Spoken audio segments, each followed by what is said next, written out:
On April 6, 1842, Engels wrote to his sister Maria, Mr. Liszt's piano playing has put all the ladies under a spell. The ladies in Berlin have been left spellbound by Liszt. They even got into a real fight at a concert over one of his dropped gloves.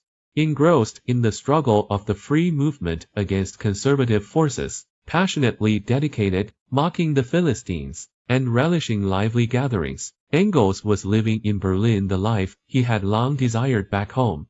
However, Engels was ultimately different from the intellectuals in the free movement. He was a steadfast revolutionary who knew well the conditions of workers and peasants. 3 years earlier, at the age of 19, he had recorded the grim plight of the working class in his hometown in letters from the Wupper Valley. 2 years before this, in sketches from Bremen Harbor, he described the scene of Germany's poor masses seeking livelihoods abroad, writing, "What drove them away was the unstable condition of the German peasant, midway between serf-like dependency and independence, inherited from past generations, and the harshness of the hereditary courts." In the craft associations, he firmly supported the united action of the lower classes, forming mutual aid groups to resist exploitation and oppression. In articles written for the Rhenish Gazette in 1842, he discussed practical issues, distinct from the free movement's concerns. Southern German liberalism, the struggle against the old Hegelians, the historical school of law, and the Prussian press law. He wrote, "Practical Southern German liberalism, born of practice, remains faithful to practice. Its theory is also combined with practice.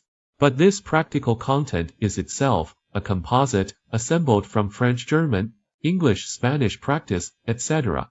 Hence its theory, its real content becomes indeterminate, vague, abstract, and incomplete, neither German, nor French, neither national." Engels, like Bruno Bauer, believed the characteristic feature of Berlin liberalism was that it was radical and determined, demanded clarity, kept its methods consistent with its aims, and possessed a world historical scope. It did not move from practice to theory, but conversely, from theory to practice. Not only did it link itself, like Southern German liberalism, to the July Revolution, it linked itself to the whole course of German history. Its roots were not in Paris, but in the heart of Germany. That root was modern German philosophy. Hence, North German liberalism now held the leadership of the opposition, while Southern German liberalism sank into insignificance. Yet Southern German liberalism should not be seen as a failed venture. Its achievements are undeniable. In his diary of a guest student from May, he wrote, "Prussia is not a natural state, but a spirit-produced state. A spirit which attains consciousness in science, and creates its own freedom for itself within the state.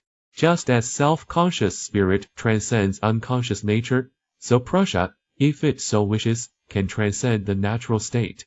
By following only the promptings of reason, it can learn from the experience of neighboring states, and stand as a model entry for Europe, embodying the contemporary, fully developed state consciousness, as no other country can.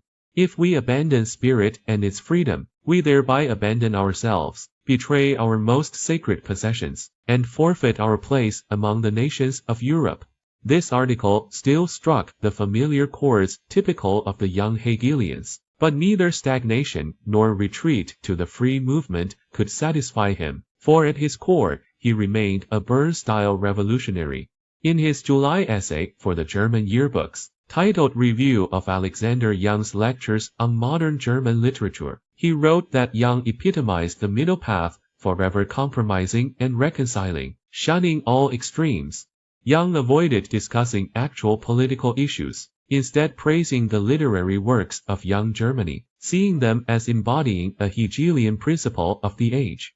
Engels criticized this, stating that Hegel emphasized unifying the subject with objective forces, respecting objectivity, viewing reality existence as vastly superior to individual subjective reason, and insisting the subject submit to universal reason.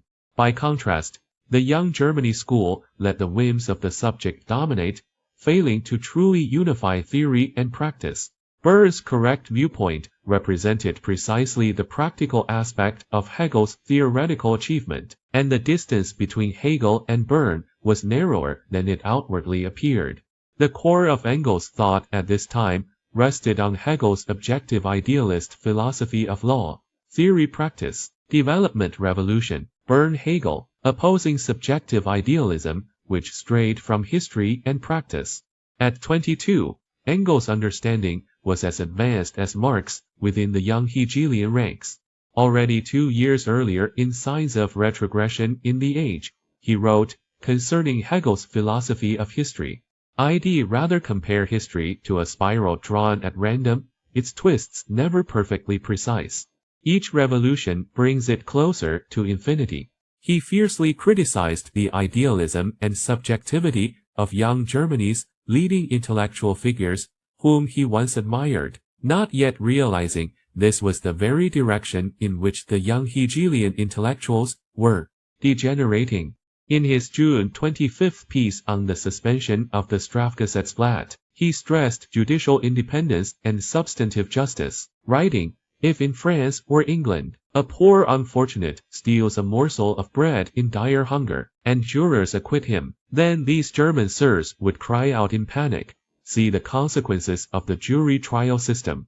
The security of property and life itself is lost, unlawful acts are legalized, crime and revolution openly encouraged. His June article critique of the Prussian press laws stated that apparent freedom of the press was actually suppressed by laws concerning censorship, libel, moral corruption, treason, insolent criticism or mockery of state laws, and insulting His Majesty laws left vague, their interpretation in the hands of judges. In a July 2nd letter to his sister Maria, he wrote, the girls in boarding schools develop horribly deformed, if they lack your rare character, becoming pretentious blue stockings and flirts. This custom has already taken hold in Barmen. You should be glad you've broken out of the convent. You can sit idly at the window, stroll in the street, chat freely, sometimes without anyone treating such things as crimes. But I ought to warn you beforehand, don't be tempted by the crowd of beautiful engaged girls in Barmen. Young men of high birth have gone mad for engagements, again, obsessed, keeping up with others, like a game of hide and seek. They marry the first they catch living in dazzling luxury. Engels remained a champion of women's rights throughout his life, deeply empathetic towards the female experience. On July 27th, as his reputation grew, he wrote to Rouge, I've decided to pause my writing to study more. I am young and self-taught in philosophy. My knowledge is enough to form firm beliefs and defend them, but not enough to act effectively. My attempts at writing convince me I can effectively join the modern movement for progress. This satisfies me. My present duty is to continue scientific study, gaining more knowledge. Also, I shall probably again have to give more time to business. Engels was preparing for a major intellectual shift. Within the next 2 months, he transformed into a steadfast supporter of communist ideas. On September, Concentrated Authority and Liberty was a major essay. He criticized France's July government under Louis Philippe, arguing the Guizot cabinet signaled the fading of the July Revolution's spirit. The principles of popular sovereignty, free publication, independent judicial power with juries, and government by elected assembly were effectively abolished. In France, the Guizot cabinet crowned the resurging backward trend in France, openly showing Europe's royalist restoration forces the weakness of French liberalism. The freest nation had betrayed its core beliefs, wild with glee among all Europe's backward-leaning powers. France overturned its own post-1789 history. Liberty is largely shaped by equality. Though formally equal before the law, significant differences remained between Parisians and those from other regions in education, participation in state management, and many other areas, hindering liberty's growth. Concentrated authority also deepened the divide between Paris and the rest of the land. Concentrated authority was the main cause of legislative backtracking, often creating unfairness. The history of concentrated authority moves alongside that of absolute rule. Louis Xi laid the groundwork for both. The Huguenot Wars were the province's last major rising against Paris control. As long as absolute rule lasted, only Paris benefited. The provinces bore state costs, endured harsh treatment, and all France's culture, wisdom, science, and publishing gathered in Paris, existing for Paris alone. The revolution began with the assembly of the three orders, representatives of the oppressed nation, not just the city of Paris. Only when matters became principled and touched the capital's interests did Paris take charge and steer events. Yet this weakened revolutionary forces nationwide, and the coldness of the province's representatives let Napoleon seize his chance to climb step by step to emperor. During the dynasty's return to power, concentrated authority deepened the split between Paris and the country, so Paris cared little for the province's well-being, unless feeling widespread pressure itself. The conflict in the July Revolution and the 1842 elected assembly mirrored the conflict between capital and provinces. France could use Paris to launch revolutions and instantly set up free systems, but could not make them endure. The problems with concentrated authority are undeniable, yet it has historical justification. Concentrated authority is the state's essence, its lifeblood. Every nation, whatever its system, practices concentrated authority. Its power should cover everything seen as universally important laws, government, officials, but matters involving individuals and the people, like judicial power and public affairs, cannot fall under central government. When the state touches upon individuals and history, concentrated authority harms both sides. History holds the right to shape an individual's life, happiness, and freedom. It is the master, the absolute power. No one can resist or complain against history. Since history has arranged things thus, a person may enjoy life's pleasures or partake in humanity's development, the greatest pleasure of all. How absurd it would be for subjects of Roman tyrants to complain they didn't live in our era, or for victims of the Middle Ages to mourn missing the tolerant life following the Reformation, as if some could advance without others suffering. Similarly, the starving English workers today certainly have the right to complain about Sir Peel and the British Constitution, but they cannot complain against history, which made them the embodiment and representatives of a new legal principle.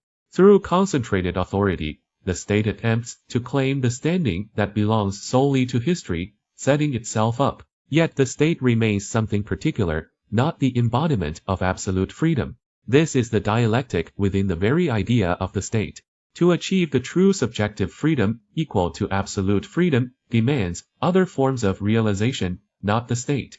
Engels' exceptional piece, Concentrated Authority and Liberty from September 1842, was a major work stemming from months of deep study into revolution and French revolutionary history. It presented outstanding analysis on the fragmentation of class and regional demands in revolution, the capital-province relationship, the fading tide of revolution, the appearance of equality versus the reality of class-based inequality, the philosophical examination of state and history, history's objectivity and limitations, and the advanced role of the proletariat.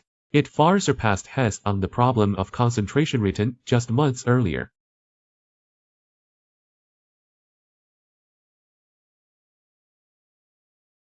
Articles from Engels and Marx during this period reveal the revolutionary nature within Hegel's philosophy of history. As Engels would state a year later, communism is the inevitable outcome of Hegelian philosophy. Engels surged forward dramatically, breaking through the confines of an objective idealist view of history. The horizon of historical materialism was already within the 22-year-old's view. The advanced role of the proletariat is incompatible with an objective idealism entangled in petty bourgeois elitism.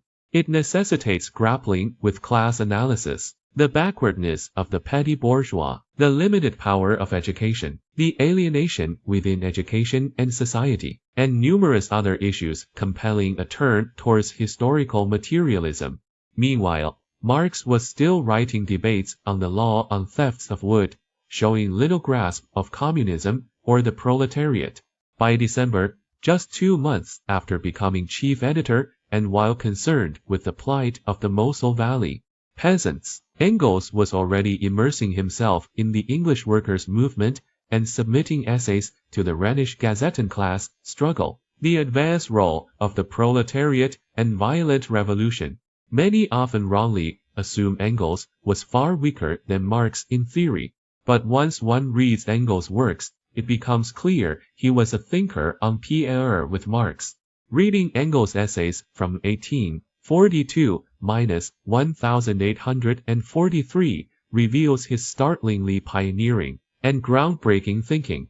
Understanding the history and interactions between the two during 1842 to 1844 shows that to a significant degree, it was Engels who guided Marx forward. This was precisely because the young Engels paid closer attention to actual political economy and possessed a deeper understanding and sympathy for the laboring workers and peasants at the bottom. The proletarian revolution was the theme and key to modern history and philosophy, and it was Engels who first grasped that key.